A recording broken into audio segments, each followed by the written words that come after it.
Hi மக்கா, எல்லாரும் எப்படி இருக்கீங்க? அப்புறம் ஒரு ஆச்சரியமான விஷயம், எங்க கையில பாத்தீங்கன்னா ஐயோ ஒரு பாக்கு கீழே விழுந்துட்டு. பாக்காட்டு இங்க நிறைய காய்ச்சி கிடக்கு. ஏன்னு பாத்தீங்கன்னா இங்க ஒரு பாக்கு மரம் பார்த்தா அவங்களுக்கு தெரியுது. அவங்களுக்கு இந்த பாக்கு மரத்தை நல்லா பாருங்க. இந்த பாக்கு மரம் ஒரு கல்லு இடுக்கலையா நிக்குது. எல்லாரும் சொன்னாங்க வீட்டு பக்கத்துல இருக்குனால அதை முறிச்சு தள்ளுப்பா தம்பி அப்படின்னு சொன்னாங்க. நான் முறிக்கல. அங்க பாத்தீங்கன்னா பாக்கு கொலையா காய்ச்சி கிடக்கு.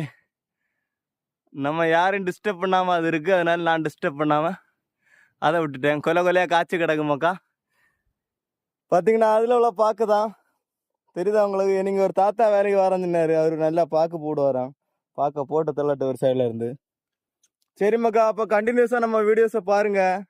அங்க பாருங்க, இவ்வளவு நேரம் மழை பெஞ்சிட்டு இருந்த அடுத்து ஒரு சன்லைட் வருது.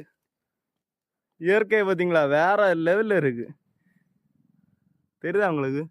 இது பாக்கு மரம் 2 மணி நேரம் தான் நிக்குது பாக்கு மரம்.